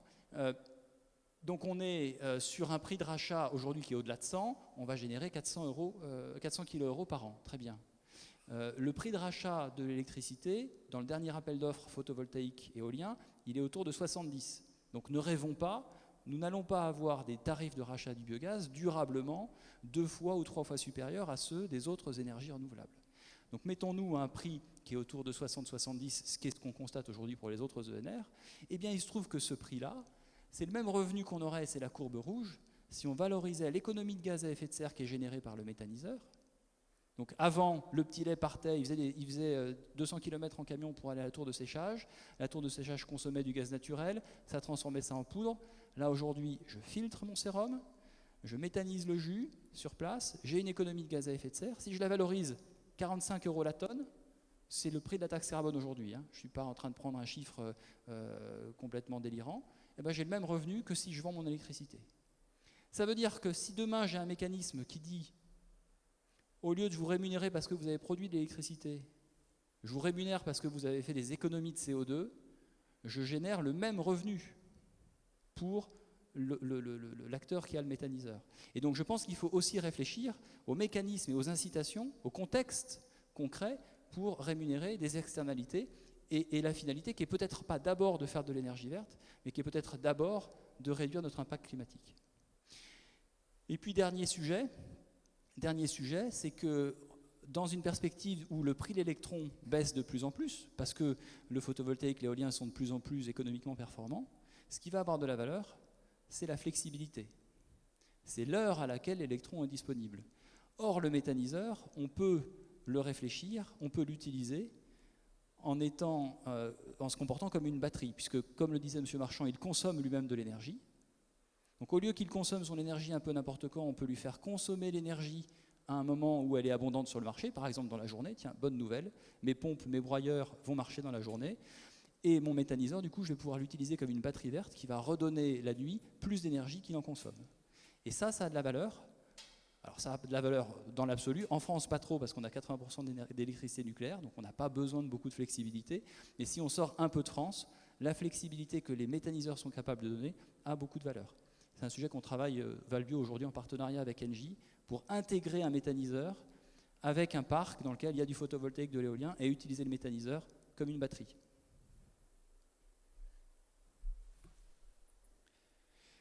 Alors, dernière idée, et pour sortir un petit peu du sujet méthanisation pure, parce qu'on le voyait dans le scénario ADEME, il réfléchit au gaz vert en général. Donc n'oublions pas qu'il y a d'autres solutions technologiques. Je pense ici notamment à la gazification, qui n'a rien à voir avec la méthanisation. Donc là, c'est de la chimie, on était sur de la biologie. On est là sur des déchets carbonés secs, alors qu'on est sur des déchets carbonés plutôt humides ou liquides, avec la méthanisation. Mais l'idée est à travers ça. Donc il y a j'ai montré ici plusieurs photos de gazéifieurs, de solutions avec des tors, avec des billes, avec des vis. Donc la technologie est encore un peu en devenir, et sans doute d'ailleurs un peu comme la méthanisation, à adapter aux intrants qu'on veut utiliser. Mais prenons un pas de recul en ayant en tête que ces solutions-là visent d'abord à extraire de la valeur des chaînes carbonées, des déchets de nos usages classiques, et que la méthanisation est une des technologies, mais sans doute pas la seule, pour aller être capable de convertir efficacement les chaînes carbonées en énergie et globalement en valeur. Voilà, peut-être on peut passer à quelques questions.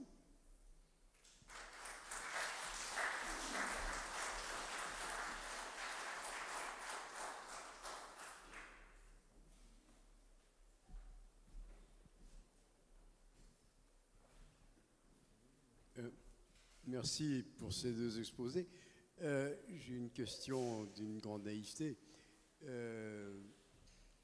Dans l'esprit du public aujourd'hui qui se veut averti, le CH4 libéré dans l'atmosphère, c'est combien de fois pire à la molécule que le CO2 ? Je crois que c'est 25 fois. Hein. C'est 25 fois, voilà. Alors, ma question naïve... Il reste moins longtemps dans l'atmosphère, mais le pouvoir... oui. Question naïve, c'est dans tous les procédés que l'un et l'autre vous avez décrits, qui sont en principe parfaitement convaincants, que gère-t-on bien les fuites de méthane avant qu'il ne soit retransformé en électricité? L'industriel, c'est lui, mais enfin, a priori, oui, parce que le haut des méthaniseurs est en général fait d'une double membrane qui permet d'éviter ces fuites, donc c'est assez... Alors, oui, donc il n'y a pas de fuite sur le méthaniseur lui-même. En revanche, quand on regarde par exemple le bilan de gaz à effet de serre d'un méthaniseur, on observe que le post-digesteur, donc la cuve dans laquelle on conserve le digestat, le fait de le couvrir pour récupérer le biogaz qui va toujours être produit, un peu comme on le voyait dans le film avec les bactéries qui vous disent mais tiens, elle continue de produire, et la bactérie elle ne va pas s'arrêter parce qu'on l'a mise avec étiquette digestat. Et donc il y a un sujet réel de dire oui, le méthaniseur ne fuit pas, mais en revanche le post-digesteur, si on ne le couvre pas, on va avoir du méthane qui part à l'atmosphère. Oui, il y a une vraie problématique, et une problématique, c'est toujours pareil, c'est si mon sujet c'est de produire de l'énergie, je ne le couvre pas parce que la densité énergétique qu'il y a dans le post-digesteur est trop faible. Si mon enjeu, c'est de réduire les émissions de gaz à effet de serre, je le couvre parce que les émissions de CO2 qui vont avoir lieu là sont importantes. Donc quel contexte je crée pour faire des installations qui sont performantes? Bon, moi j'aurais une intervention de vétérinaire. La première c'est sur la biosécurité et l'autre c'est sur l'économie. Alors la biosécurité, vous avez bien souligné le problème de la grippe aviaire, c'est la peste aviaire. C'est une septicémie rapidement mortelle avec une encéphalite, mais c'est un terme de médecin et non de vétérinaire. Mais ce qu'il faut savoir, c'est qu'effectivement, on n'arrive pas à éradiquer facilement cette virus influenza. Et le principal problème, effectivement, dans les élevages de canards, c'est le problème de l'évacuation des litières, des fientes. Et justement, si vous arrivez à faire cela, ça sera vraiment important dans la mesure où on ne peut pas gérer les animaux sauvages. Donc, obligatoirement, on aura toujours des problèmes de peste aviaire. Ça éclate partout, on n'en sera jamais débarrassé. Donc, il y a aussi un autre problème de biosécurité que vous n'avez pas souligné avec les épandages de lisiers. Il y a l'odeur, mais il y a aussi le recyclage d'agents pathogènes.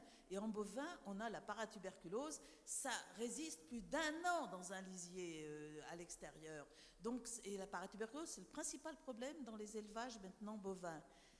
Alors, ce qui fait quand même que les éleveurs sont certainement très intéressés par la méthanisation. Et là, on arrive au problème économique et au problème aussi de dépôt de projet. Vous avez bien souligné qu'il faut plusieurs années, alors que les Allemands, il faut quelques mois. La différence est là. Donc, en plus, les éleveurs ont beaucoup moins d'argent maintenant. Donc, c'est encore un autre problème. Puis, il y a un autre problème, c'est la médiatisation. Parce que quand on voit qu'on a attaqué la ferme des 1000 vaches, alors que moi j'en ai visité 3000 vaches en Allemagne ou avec le méthaniseur, eh ben, on peut se dire quand même qu'il y a un manque de communication sur ce sujet. Donc vous voyez que la méthanisation, il y a encore beaucoup à faire pour que le public comprenne tout l'intérêt.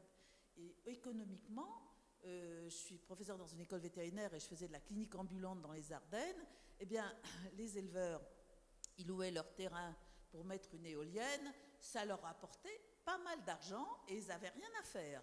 Et je peux vous dire que ça les intéressait beaucoup plus économiquement que d'investir dans un méthaniseur avec plusieurs années et les projets qui étaient coûteux.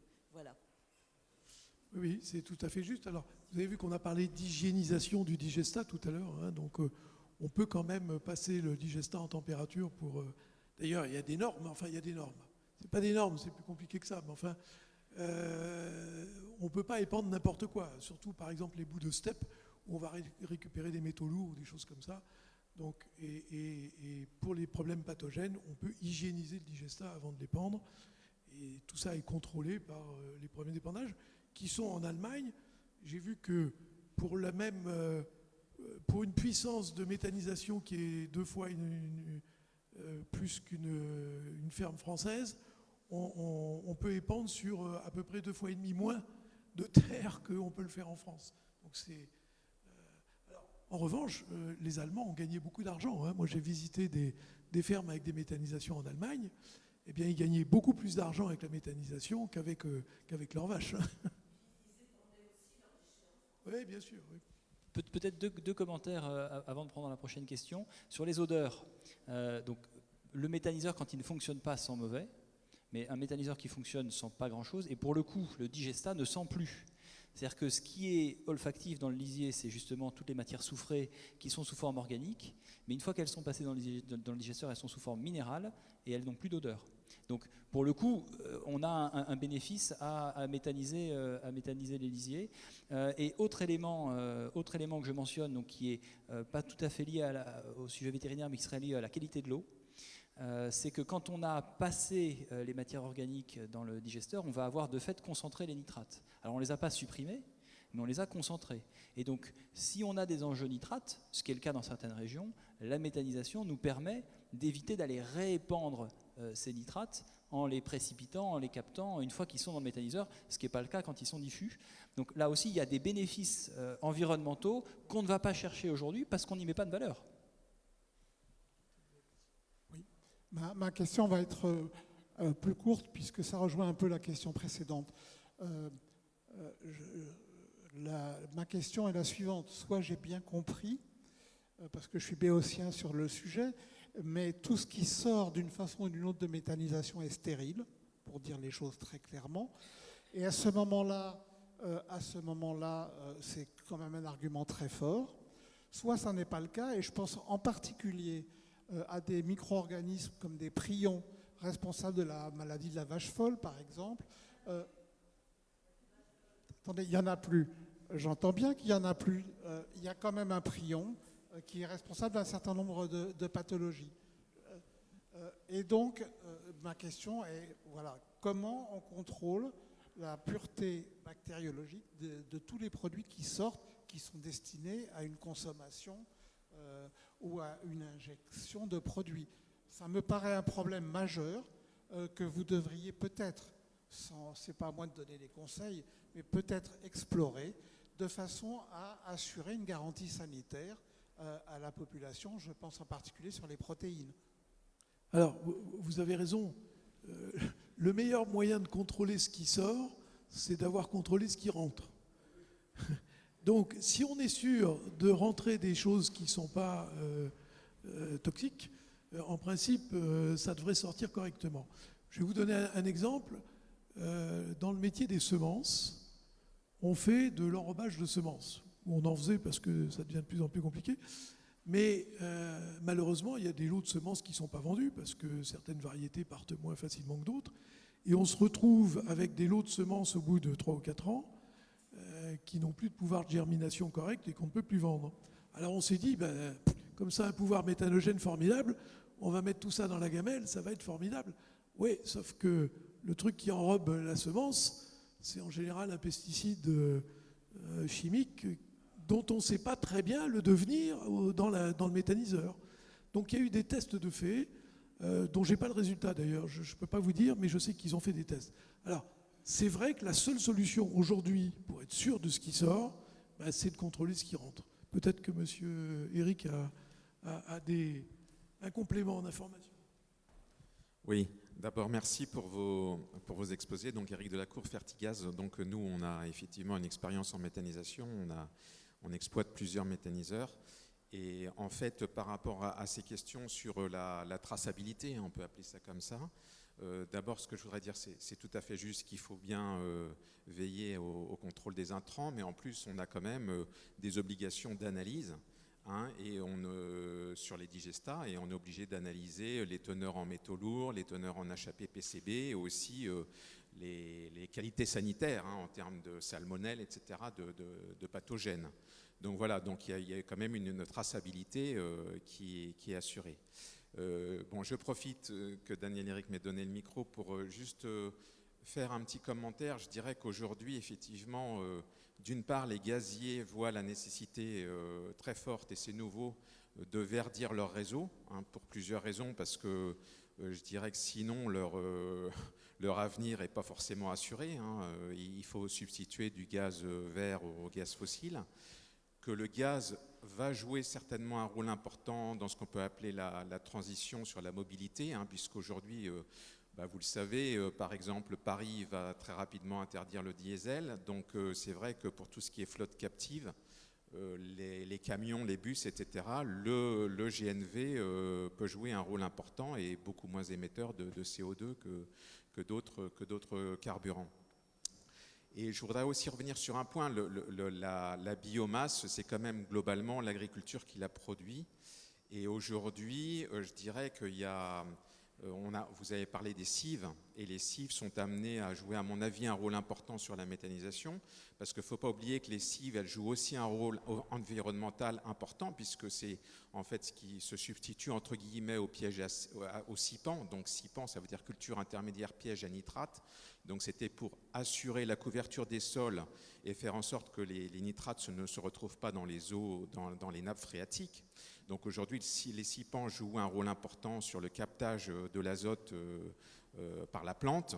Et aujourd'hui, faire des cultures intermédiaires à vocation énergétique et envoyer ces cultures dans les méthaniseurs et ensuite renvoyer les digestats sur les terres agricoles, c'est un sujet, à mon avis, d'avenir et très intéressant.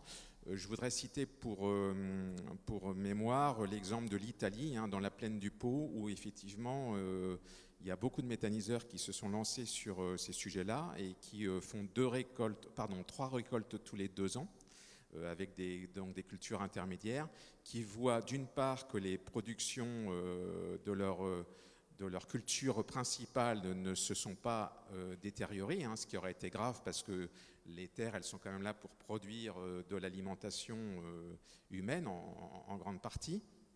Et si vous voulez, il n'y a pas eu de dégradation des rendements. Et en plus, ils ont noté des améliorations des qualités de sol. Donc avec effectivement le renvoi de matière organique et donc réenrichissement de carbone organique des sols. On sait que ça joue un rôle important pour l'humus et donc pour les qualités de sol. Renvoyer de la matière organique au sol, c'est fondamental, et ils constatent ces progrès. Donc je dirais que aujourd'hui, les méthaniseurs agricoles, si elles peuvent effectivement s'appuyer sur des cives, ça va contribuer à l'amélioration de la rentabilité de la filière, puisque, comme vous l'avez très bien dit, ce n'est pas avec uniquement des effluents d'élevage qui sont peu producteurs de méthane par mètre cube de digesteur que la rentabilité est facile à atteindre. Et par contre, ces cultures énergétiques, elles ont un potentiel méthane beaucoup plus fort. Et donc, assembler les deux fait sens pour des installations agricoles. Voilà, c'est ce que je voulais vous signaler. Peut-être juste un commentaire. Ayons en tête, encore une fois, que la photo est très très diverse. Là, par rapport à la question, du coup, on s'est focalisé sur le méthaniseur agricole dans lequel on a peut-être mis d'autres choses que du lisier. Enfin, les vaches, quand elles sont en élevage extensif, le lisier, il part au champ et personne ne s'inquiète vraiment peut-être du risque que ça présente. Le risque va venir quand on va aller chercher des déchets d'abattoirs, etc., etc. Dans le film que j'ai présenté à Beaufort, il n'y a pas d'épandage.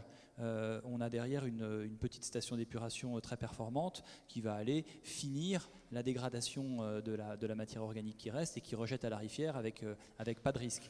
Donc ayons en tête et gardons-nous quand on va aller peut-être mettre en place telle ou telle mesure de protection que la méthanisation est très diverse et que le problème vient de l'incorporation des biodéchets.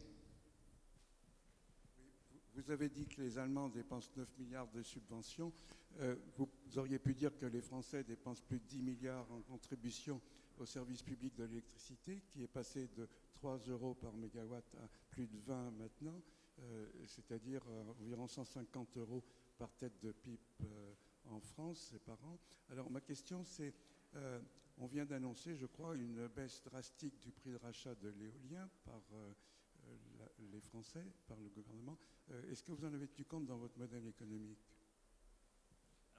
Oui, alors un commentaire, vous avez raison, donc la CSPE en France est élevée, mais elle est très faible par rapport à l'Allemagne. Hein. Gardons en tête que pour les Allemands, le prix payé pour l'électricité a doublé entre 2009 et aujourd'hui, pas parce que l'électron a augmenté, hein. L'électron a baissé, l'électron était à peu près à 60 € par mégawattheure il y a 10 ans, il est aujourd'hui à 30, oui, doublé. Donc le prix de l'électron a été divisé par 2, mais le prix payé par le consommateur allemand a été multiplié par 2. Et il a aujourd'hui dans sa facture pas 10% de CSPE comme nous, mais 50%.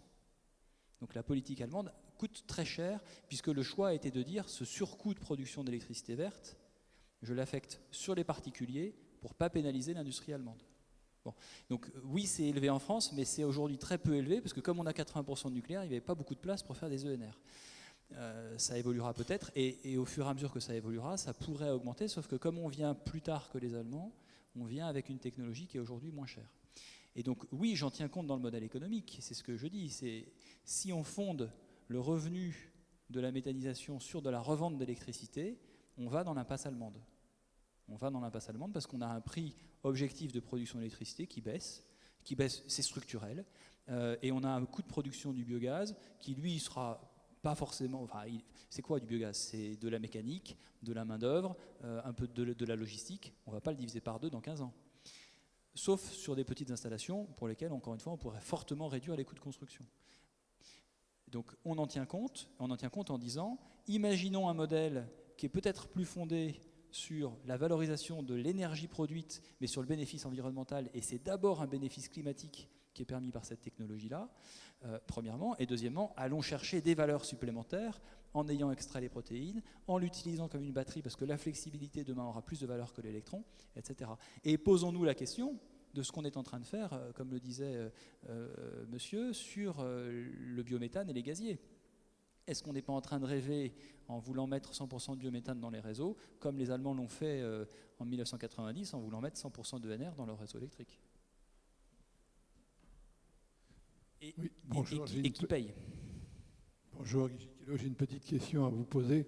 Vous avez parlé tout à l'heure très bien, Monsieur Marchand, des difficultés de raccordement des installations et de tous les problèmes qu'ont les agriculteurs pour avoir des méthaniseurs indépendants. Sachez, vous l'avez bien dit tout à l'heure, que dans d'autres pays en Europe, ils ont un problème. En Allemagne, 40 000 installations de méthanisation dans les petites fermes. Chez nous, je ne sais pas, Valdio, elle veut me dire combien il y en a, à peu près. Et pourquoi?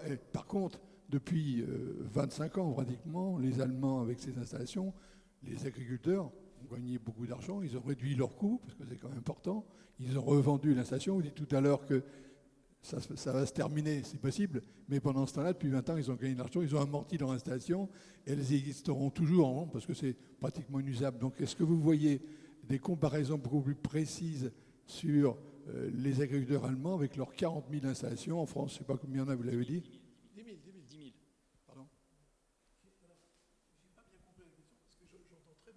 Je crois que la question, c'est quelle comparaison on peut faire entre les agriculteurs allemands et les agriculteurs français, et au fond, qu'est-ce qu'on peut donner à rêver aux agriculteurs français pour s'inspirer de ce qui a réussi chez les Allemands pour demain, si je reformule la question.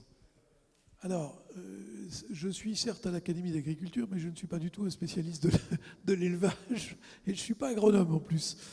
En revanche, ce qu'on voit quand même, c'est que je pense que certains agriculteurs européens, et notamment les Allemands, sont quand même beaucoup plus pragmatiques que les agriculteurs français. Et alors, il y a une chose curieuse, moi, que j'ai constatée, c'est qu'il y a 20 ans, les Allemands étaient beaucoup plus écolos que nous. Aujourd'hui, nous, dès qu'on démarre quelque chose qui ne va pas, vous avez toujours un écolo qui se met en travers de tout ce qu'on peut faire. Donc c'est une catastrophe. Comment expliquez-vous que les Allemands, qui étaient des écolos pointus, aient redémarré des centrales à charbon pour faire de l'électricité? Évidemment, ils ont arrêté le nucléaire, il fallait bien qu'ils fassent quelque chose. Alors, ils ont fait la méthanisation, puis eux, ils n'ont pas hésité. Allez hop, on remet du charbon, ce qui est quand même épouvantable pour l'environnement. Alors, les agriculteurs français, le problème, c'est qu'ils reculent beaucoup à augmenter la taille des exploitations, les éleveurs en particulier. Et puis, la situation de la France fait qu'on a quand même des agricultures extrêmement diversifiées, et notamment en montagne, on a des toutes petites fermes qui sont difficiles à gérer sur le plan économique, hein, c'est évident. Et vous avez vu, madame en parlait tout à l'heure, l'histoire de la ferme des 1000 vaches, où tout le monde se met en travers, alors que les spécialistes de l'Académie d'agriculture là-dessus disent les animaux sont bien mieux traités dans une installation comme ça que... alors vous êtes vétérinaire, vous connaissez ça mieux que moi, mais tous mes confrères le disent. C'est le moustachu de l'Aveyron, là, José Bové, qui va attaquer ça, alors que j'ai mis les pieds dans ses propres élevages de moutons. Et c'est ça qui est grave. Comme vous dites, c'est les écolos qui nous broient en ce qui concerne la possibilité d'améliorer un peu l'élevage. Et ferme de 1000 vaches, mais moi je suis pour la ferme de 1000 vaches. Bien sûr. Et franchement, mes confrères spécialistes de l'élevage à l'Académie disent tous que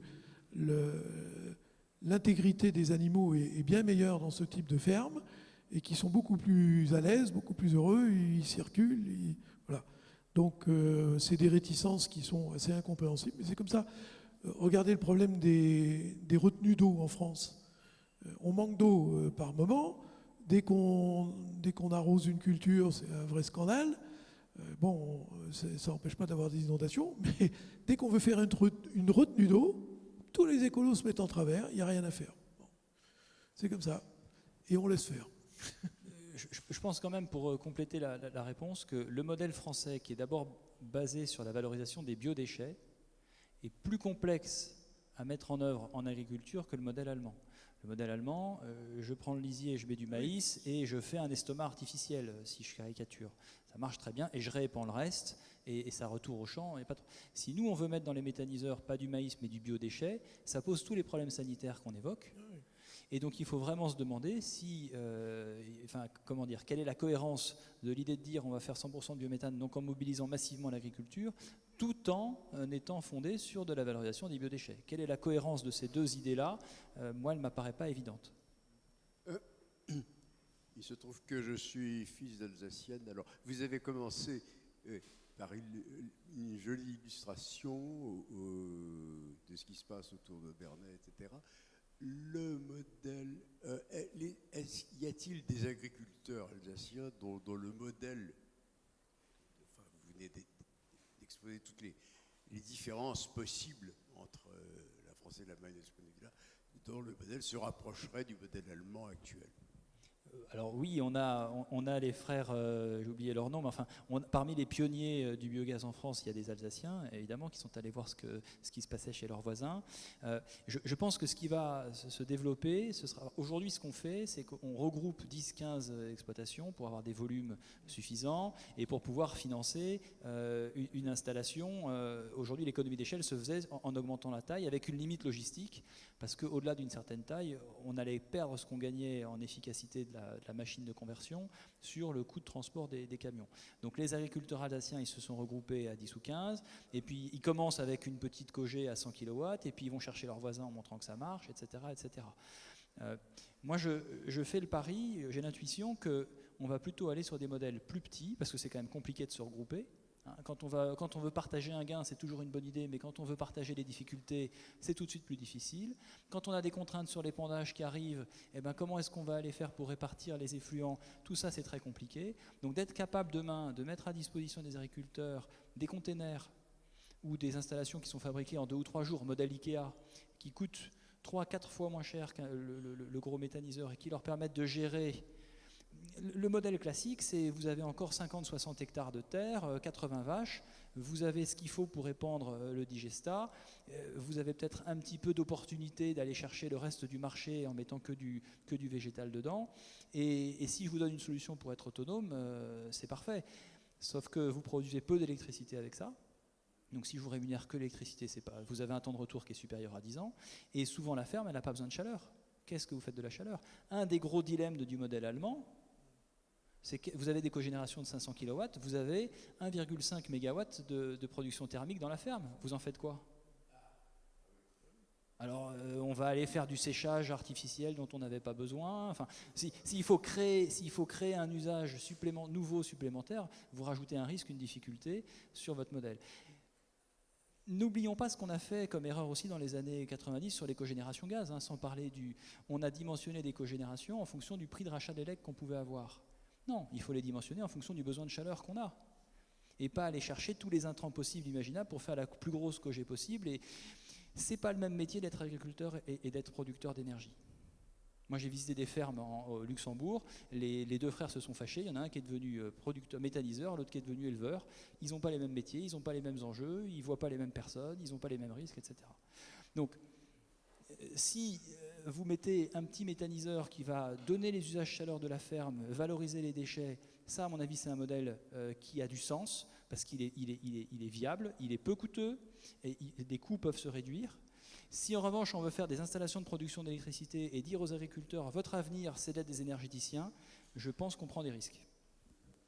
Il y a eu une étude de l'ADEME assez récente qui a regardé une centaine d'exploitations de méthanisation et qui disait que la meilleure rentabilité aujourd'hui des installations, c'était celle qui traitait entre 7000 tonnes de déchets par an et 15 000 tonnes de déchets par an, et qui avait un moteur de 200 kW et un peu le double, 400 kW. Voilà. C'était la fourchette dans laquelle ils estimaient qu'aujourd'hui, la meilleure rentabilité se situait dans cette zone-là. Bon. Je pense qu'on va s'arrêter là. Vous avez encore peut-être un peu de temps après avec le café, s'il en reste.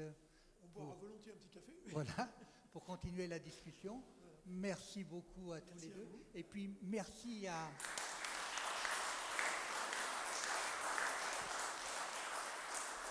Merci à vous tous pour la qualité des questions et de la discussion qui... Je vais vous laisser éteindre parce que je ne suis pas sûr d'être...